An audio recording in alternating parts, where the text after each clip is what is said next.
Aynimadi bundu kamne jabbima ballal fondation Ceerno Wolle Ndiaye taw sababu o ko Alaji Abou Ndiaye kalfinado golle on fondation ngo wuro tawetengo e tundu Boyngel Bamba falde Gudiri non ko woto e gure Cheikh Sirajiddin woni Ceerno Alaji Mouhamadou Saydou Ba yowele dalla woni makko ballal be jabbingal ko forage mo hattan mum tolni e 50 mètres cube o saha golle de puddima kadi ina jara no hanirtani dum non wonani besgo wuro ngo kala weltare min sira tawer aynimadi juru aynimadi min welti no fewi min fo am belti e garangal Amadou Ndiaye do min belti no fewi amin joguno jam jamnam hen yontami jonmi Allah wadi min kebi forage Abdoulaye Ndiaye forage artam bamtare e weltare min belti men no fewi ha wala seeda Allah jaramo min jabburi ngallo gollal kaw Abdoulaye Wolle Ndiaye ngal wadi do e aynimadi bundu ko weltare nde tawno sara jogino cadele ada woyanno a hebi gardo ena momtamma gondima a yetira dum Allah ko woni den cadele ko problème ndiyam min jogi min so yidi wima min odo malik facture mo ciaktim yobbe jomi ko ujnaa tete temen nay mi yarnani hen baalu mi yarnani hen babba mi yarnani hen puccu ko galle tan ko yen ujnaa tete e temen nay sa dañi non hande gardo wi en walluma en addama sato en waɗanma ɗo waɗanma hen kadi ko solaire a yoɓata facture ɗum noon jettirta ɗum ko Allah mbawɗa ko jaɓɓade fondation Ceerno Wolle Ndiaye noon ballal mum e aynimadi ko hunde jottoranode nde tawno ko jotodiral tidgal woni hakkunde maggo e wuro teddungo ngo Madina Gounass min mbitemi ko Ceerno Bayla Hott caggal yettude Allah nelaɗo mum amin belti par ce que neɗɗo ko hoynanteno so sayimi tan ko hoccidira waɗa hen amin ɗamnino ɗum ko guila hankki taw hande arani min beltima e garal mum yo Allah newnu ɗum lawol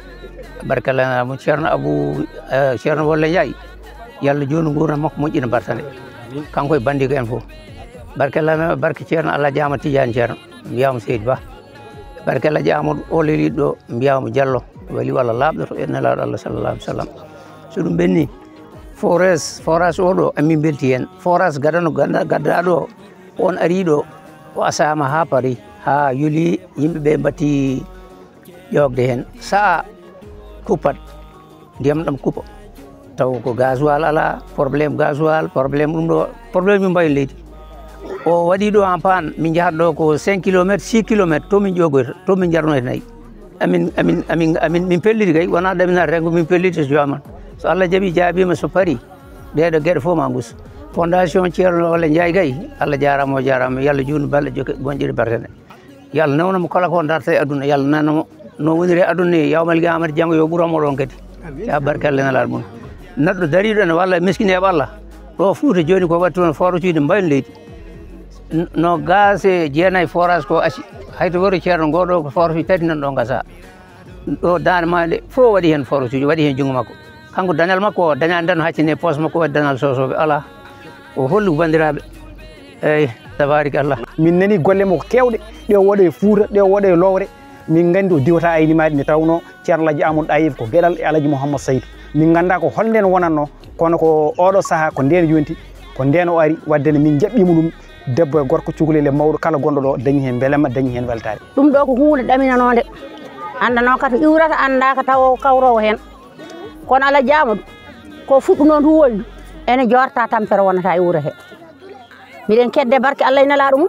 miɗen kedde barke Alaji Amadou kala ko neɗɗo tampi sa wi ya Alhaji Amadou hajuma feewi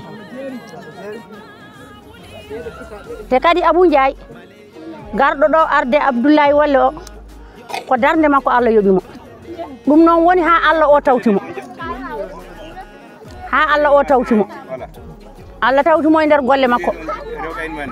o yi Abdoulaye Wolle kañumne ko Almoudou Seck Tidiane labtuɗo moƴƴo won dañowo mo yiɗana leñol mum kono kanko Allah rokkimo omo yiɗani leñol makko ene ñaaga Allah noon nde ɓe juddata hen balɗe wuro aynimadi ɓoydi e caɗele ndiyam sabu to adan ɗo ɓe ƴoftoyanno ko gure goɗɗe kono gila Ceerno mawɗo waɗi hen duwaw ñande kala duwaw o ina jaabe duuɓi ɗiɗi ɗo gure samata min ƴogoyta yummiraɓe ɓeɗo yummiraɓe amen fof ko gure samata ƴogoy duuɓi ɗiɗi tataɓo o Alaji Mouhamadou Saydou ari ɗo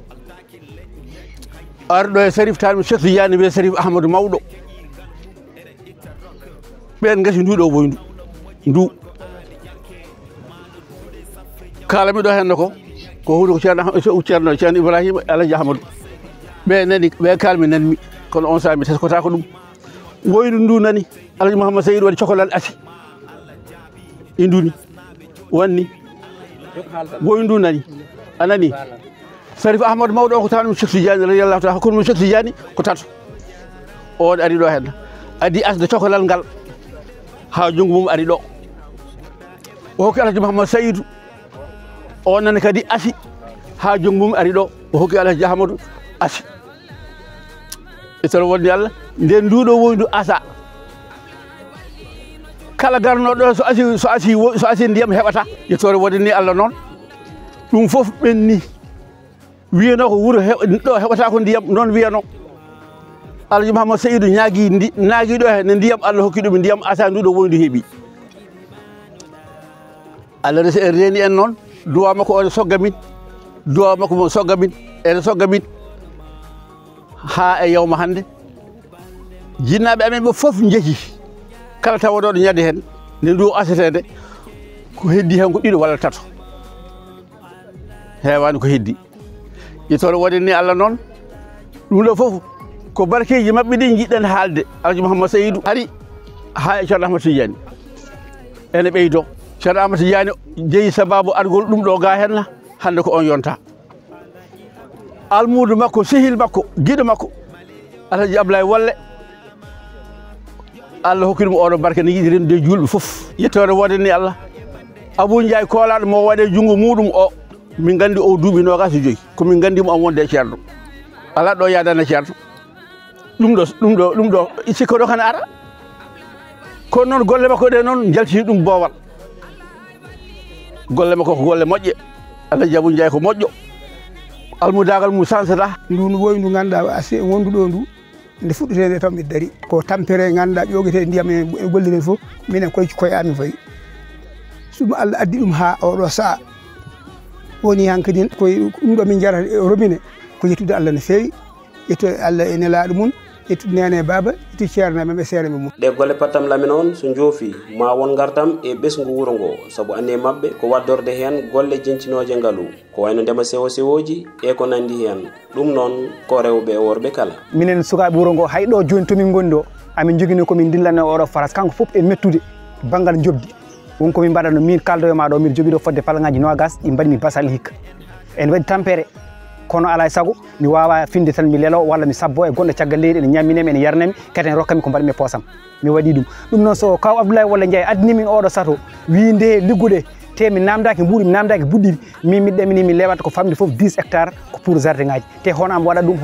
goɗɗo waɗa ɗum rewɓe e worɓe min mbaɗa ɗum inchallah woni gartam noon fuɗɗima guila joni guila min jii oto nde dari ɓe puɗɗi jippinde tiwoji ko nden gartam noon fuɗɗi par ce que kala gonɗo e amen ɗo heblima no liggori janggo e janggo wonande mo yahani caggal leydi on ko liggoror woni debbo woni gorko amin jinno hebde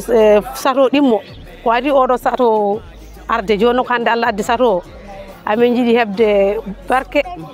Allah nelano e barke jinnaɓe barke seeremɓe Abdoulaye Walle kadi min nani inde mum gila ko adi hande ko hande yettimin o yettimin ko kadi amin jetten Allah no fewi amin jaari Rasul sallallahu alaihi wasallam forage o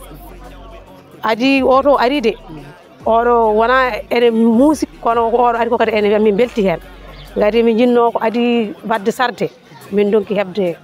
sarde joni Allah addini min sarde oɗo wona forage o ari kadi mamin mbaɗ sarde joɓetaki kadi oɗo forage facture o omo seeri gadi joni miskide Allah gara facture ma ujunnaji 4 sa ronki coupé aɗa ɗum miskide Allah wawa ɗum so oɗo forage ari mamin ɗamini ma yiyandame ma facture aji gusto amin ɗamini kadi mamin kafe gartam minen rewɓe aynimannaɓe tako bubuto aynimaɗi miɗen belti hen ha wona seeɗa oɗo duwaw ko jabaɗo gati Allah jama duwanimo guila e gurdam mum wima wonkone aroe o wi hayso hawrani men wa wot kawruɓe hen minen noon min kawri hen miɗen jetti Allah e nelaɗo muɗum miɗen jetti ko ari ɗo ko kadi min mbi Abdoulaye Walle bisimilla makko ɗo e aynimaɗi bisimilla makko ɗo e aynimaɗi golle makko o golluno e diwan foof min jii min nani min jii surtout ma Madina Gounass min jii toon force uji min jii toon jumaji min jii toon jamaji joni noon hande o yettima amen minen miɗen jettiri ɗum Allah minenne kadi komin belti e garal makko ko oɗo forage jeetiɗo amen ɗo